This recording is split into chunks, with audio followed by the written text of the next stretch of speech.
পড়ন্ত বিকেলে মফস্বলের এই পুরনো বাড়িটি যে ইতিহাসের সাক্ষ্য বহন করে চলেছে তা দেখলেই বোঝা যায়।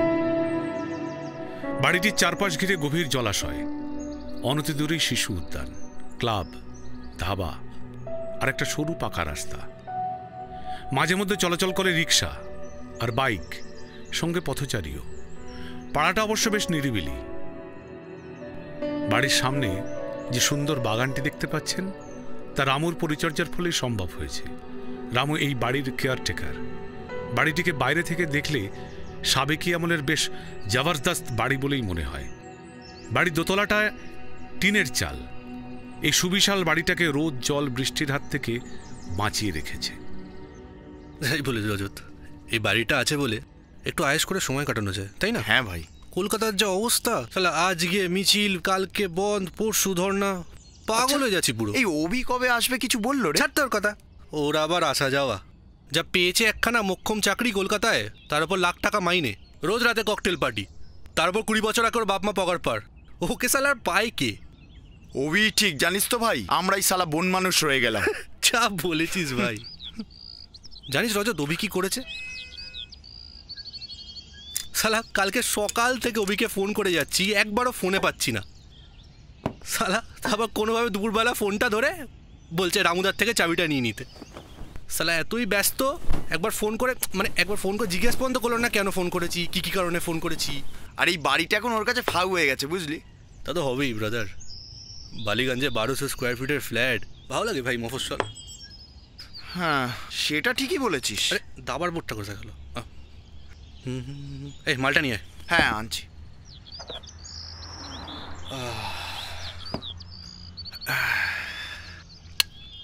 अब आएगा मजा।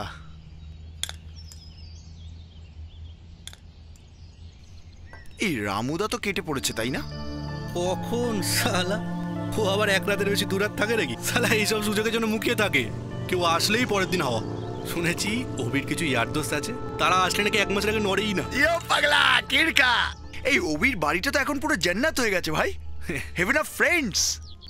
নে নে মাল ডাল, মাল ডাল। নে নে ঢাল ঢাল। দাঁড়া ভাই, আমি আগে একটু গুটিগুলো সাজিয়ে নিই। ওকে ব্রাদার, তাহলে আমি ঢালি। ঢাল।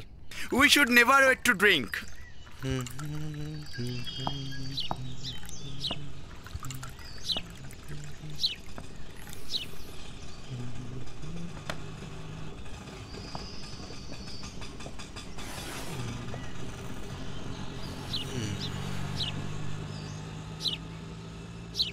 চিয়ার্স।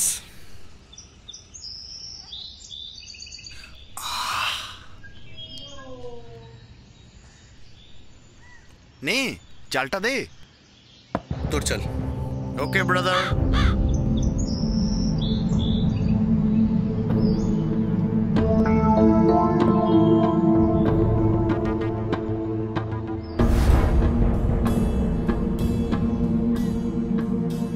নে এবার তোর ঘোড়াটা সামলা।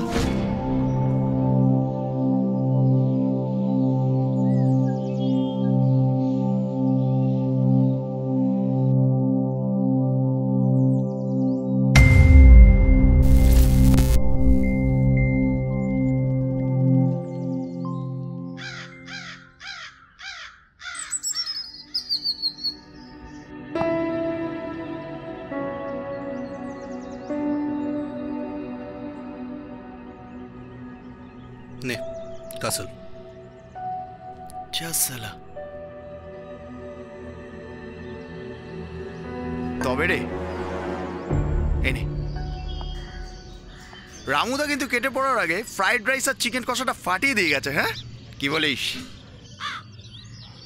হ্যাঁ, ফাঁকিবাজ হলে কি হবে? রান্নাটায় রামুদার কোনো জবাব নেই।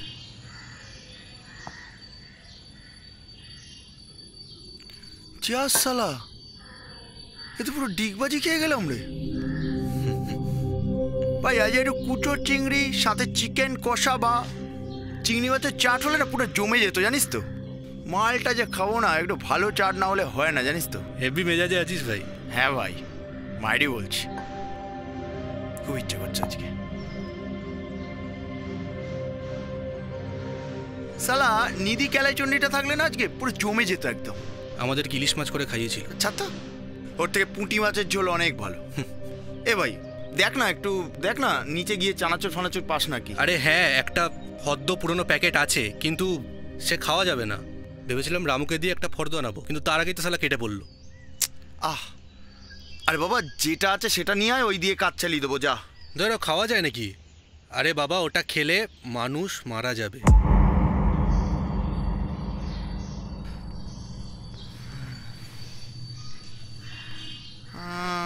সামনে একটা ধাবা আছে বটে। আচ্ছা, ওই নিধির বাচ্চাকে একটা ফোন মারি, কি বলিস?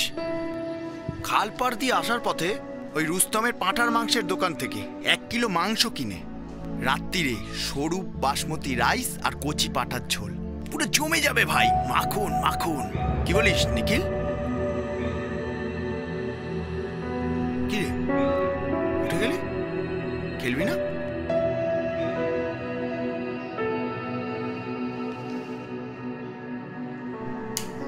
যা বাবা,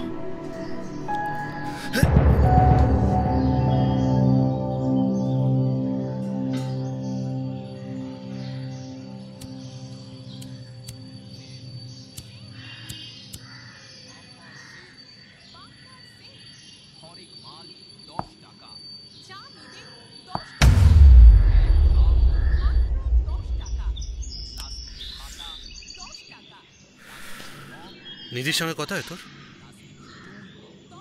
ওই আর কি, ফোন নাম্বার আছে একটা, কখনো ধরে আবার কখনো ফোন করলে রিং হয়ে যায়। ওই মাকালটা তার কিচ্ছু হবে না। আমি মাঝখানে ওকে একটা হোটেলে কাজের ব্যাপারে বলেছিলাম, ব্যাস জয়েন করি 3 দিন টু। সে কাজ আর থাকে? অভির সঙ্গে যোগাযোগ আছে? না, প্রায় 8-9 মাস হয়ে গেল, কোনো কথা হয়নি। আমি তো সেই কারণেই আসতে চাইছিলাম না, তোর জন্যই তো আসতে হলো।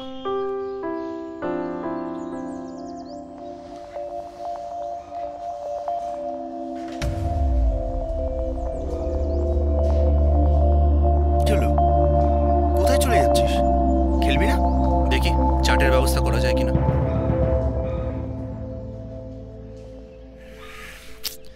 পাগলা মাল মাইরি, পুরো খেলাটাকে পুরো চটকে দিল।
এখনই চলে এলি তুই? হ্যাঁ, আগেই বেরিয়ে পড়লাম, ভালো লাগছিল না। আরে ভেরি গুড, বেশ করেছিস। আসলে আমারও আজকে তাড়াতাড়ি কাজটা শেষ হয়ে গেছিল, ওই তোরই মতো অবস্থা, সেই কারণেই চলে এলাম। ও বাবা, তুমিও চলে এসেছো? এই কি ব্যাপার বলো তো, তোমাদের দুই বন্ধুর আজকে কাজে মন বসছে না নাকি? এই দাঁড়াও, তোমাদের জন্য কোল্ড ড্রিঙ্কস নিয়ে আসছি। আরে না না, আমাকে আজকে উঠতে হবে বৌদি, আমাকে একটু ফ্যাক্টরির দিকে যেতে হবে। এই চুপচাপ বসো তো, তুমি কোথাও যেতে হবে না তোমায়। না না, আজকে যাচ্ছি বৌদি, আমি কালকে আসবো। আরে বাবা, নিখিল এলো আর অমনি তুমি চলে যাবে? বসো না তুমি, তোমার ফ্যাক্টরি তো ডেইলি থাকে, ও কাল গেলেও চল। না না, আমি তো বলছি বৌদি, আজকে একটু কাজ আছে, আমি কালকে আসি। প্রমিস? এই প্রমিস করছি, আমি কালকেই আসি। এই নিখিল, আসি রে। হ্যাঁ, কিছু খাওয়া দাওয়া করবি না? আরে তোর বাড়িতে এসে না খেয়ে দিয়ে যাবো, এটা তুই ভাবলি কি করে? তোর ঘরনি কি আর সেরকম রে? দুপুরবেলা একেবারে গরম গরম মাছের ঝোলার ভাত খাইয়ে দিয়েছে, সেই কারণেই তো চোখটা লেগে গেছিল, ঘুমিয়ে পড়েছিলাম একটুখানি। আসি রে নিখিল। ঠিক আছে, আয়, কিন্তু কাল সকাল 11টার মধ্যে ঢুকিস, ছুটির দিন আছে। হ্যাঁ, কাল টিচার্স ডে, আমারও স্কুল ছুটি, কাল কিন্তু কোনো অজুহাত শুনবো না। ওকে বৌদিজি, আসি তাহলে। আসছি রে নিখিল। Bye bye.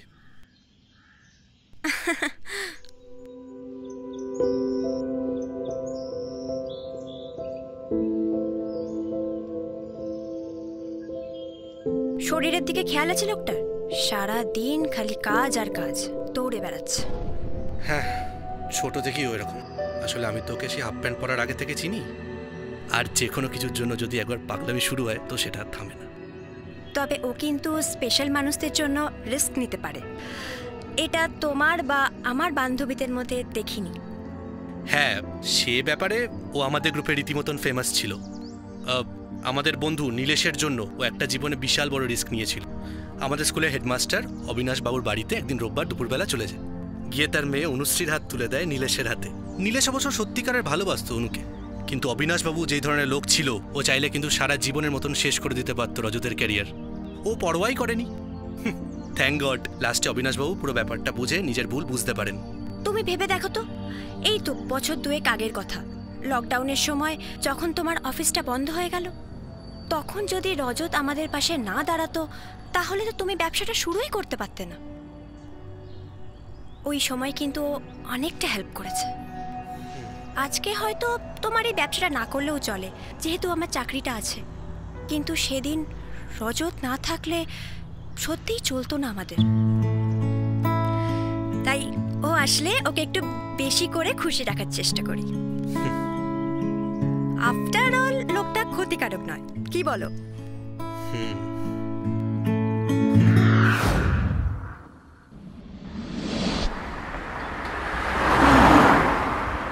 দাদা বলছি, কাবাব কত করে?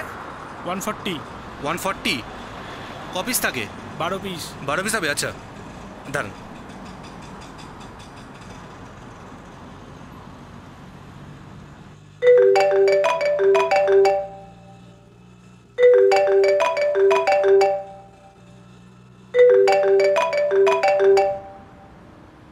হ্যাঁ বলো। হ্যাঁ বলছি, একটু কাবাব নিয়ে যাই, কাল তো ছুটির দিন, একসাথে ড্রিঙ্ক করতাম, একটু কোয়ালিটি টাইম স্পেন্ড করতাম। চলো না মুভি দেখতে যাই, নাইট শো প্লিজ। আরে কেন? আরে বাড়িতে দুজনে বসে একটু খাই না, মদ খাই না? হ্যাঁ আচ্ছা ঠিক আছে, তাহলে রজতদাকে ডেকে নিই।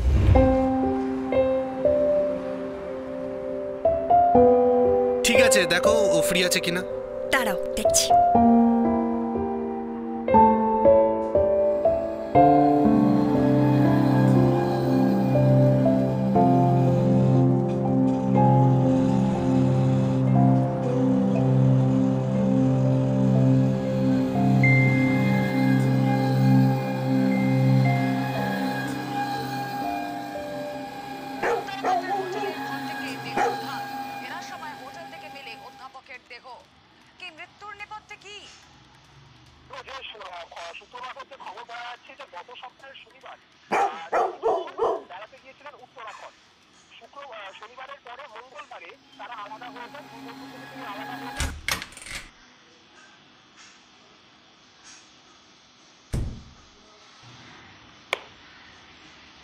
মৌলি,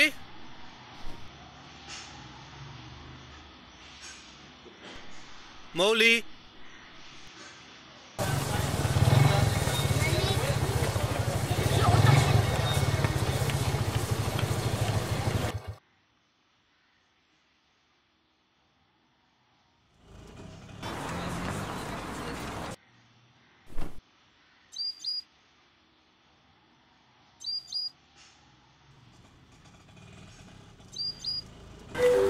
দেখো কে ফোন করেছে। হ্যালো, এই শোনো না, তুমি একটু রাসবিহারিতে চলে এসো না। রজতদা বললো মুভি দেখাবে, আমি বললাম যে তুমি আসার পর তখন আসতে, শুনলই না। আজকে কিন্তু রেস্টুরেন্টে খাবো। আমি একটা কাজ মিটিয়ে তারপরে যাচ্ছি। এই শোনো না, নাইট শো তো অনেক সময় আছে, তুমি একটু চলে এসো না প্লিজ। হ্যাঁ, আমি জানি না শো টাইমে পৌঁছাতে পারবো কিনা, আমাকে জিজ্ঞেস না করে টিকিট কেটে নাও। আচ্ছা ঠিক আছে। ও একটা গান্ডু আছে, ওর দ্বারা কিচ্ছু হবে না।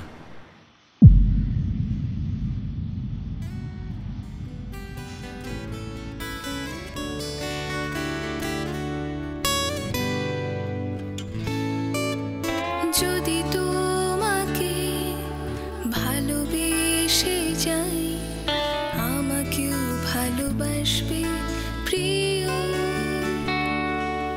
ছাই চাপা আজ কান্না হাজার, আগলে রেখে দিও। হে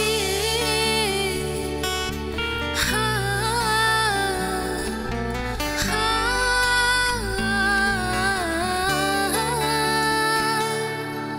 যদি তোমাকে ভালোবেসে যাই, আমাকেও ভালোবাসবে প্রিয়। ছাই চাপা আজ কান্না হাজার, আগলে রেখে দিও। জানি তুমি থাকবে না সাথে, জোনাকিরা জ্বলবে রাতে। জানি তুমি থাকবে না সাথে, জোনাকিরা জ্বলবে রাতে। যদি বলি স্বপ্নগুলো শুধু তোমার অভিনয়, এইটুকু পথ রঙে সাজাই, আমাকে রাঙিও প্রিয়। চার দেওয়ালে কথা বাকি, কাছে ডেকে নিও।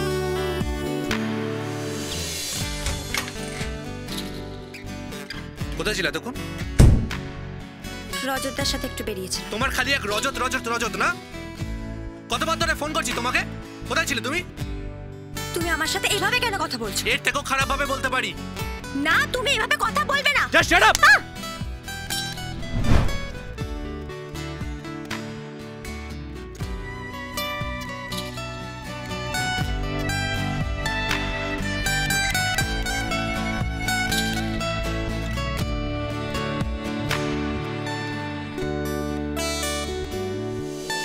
চোখে ঘুম আমার, হয়তো হাতের ওই ছোঁয়ায়, মিঠে রোদ আবার ক্লান্ত করে সেই আমার। চোখে ঘুম আমার, হয়তো হাতের ওই ছোঁয়ায়, মিঠে রোদ আবার ক্লান্ত করে সেই আমার। জানি তুমি থাকবে না সাথে। মৌলি, মৌলি, কে নিখিল, কোথায় চলে গেলি রে? আরে চানাচুটা পেলি? আরে এর মধ্যে তোকে আরেকবার চেকমেট দিতে পারতাম। আরে তুই কি চানাচুরাতে ফ্যাক্টরিতে চলে গেছিলি নাকি? আরে হাঁ করে দেখছিস কি? ওপরে উঠে আয়। হ্যাঁ যাচ্ছি, চ।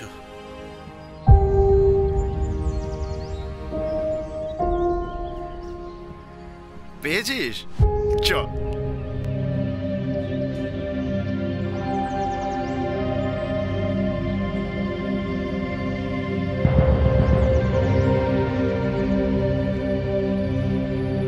এই নিখিল, কিরে চাল দে। আরে এতক্ষণ একটা দান খেলা হয়ে যেত। হয় এটা তো লুডো খেলা নয়, তুই হারবি।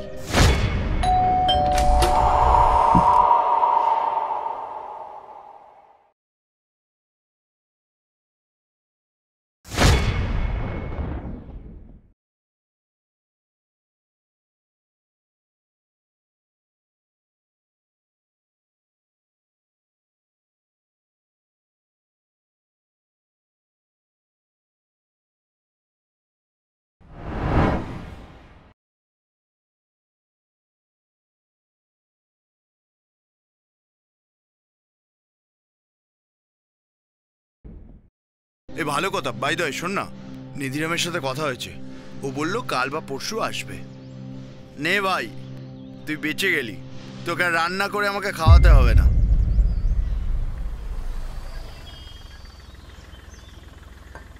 ভালো কথা। ওর সাথে আমার হোয়াটসঅ্যাপে কথা হলো, বুঝলি তো। ও একটু কাজে ব্যস্ত আছে বলে তোর ফোনটা রিসিভ করতে পারেনি। ও নেক্সট মান্থে আসছে, বুঝলি। আর পার্টিও দেবে বললো। কোথায় জানিস? বালিগঞ্জের ফ্ল্যাটে। আর এইবারের পার্টিতে কে আছে জানিস? মুচু মুচু পায়েল, পুরো ফুল টু মস্তি ভাই। এই তুই থাকবি তো? কিরে, কি হলো? খেলবি না? আরে আয়, চাল দিবি না?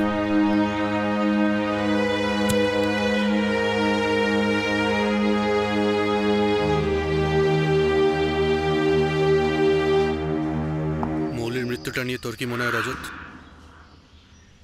সুইসাইড, অ্যাক্সিডেন্ট নাকি মার্ডার?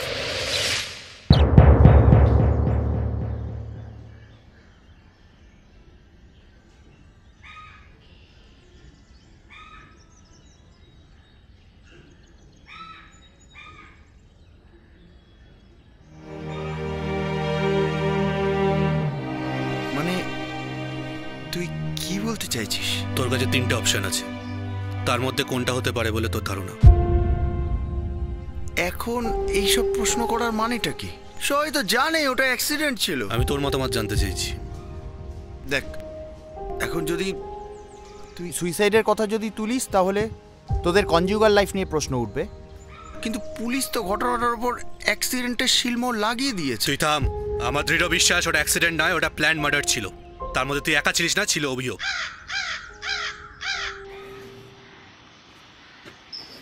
নিধি, সিমেন্টটা এমন করে মারবি যাতে বোঝা না যায়। সেসব চিন্তা নেই, কড়া করে জাম করে দেবো। রাজত, কড়া করে, ঠিক আছে তো? জানি তুমি থাকবে না সাথে। দেওয়ালের একটা অংশ আগে থেকে আলগা করা ছিল, তাই না রজত? নিখিল, এই একদম চেল্লাবি না। তোর সন্তান এসেছিল মৌলির শরীরে। আমি তোকে খুব ভালোবাসতাম রজত। যতটাই মৌলিকে ভালোবাসতাম ঠিক ততটাই আমি তোকে ভালোবাসতাম। এই ভুল হয়তো ক্ষমা করা যেত। কি হতো?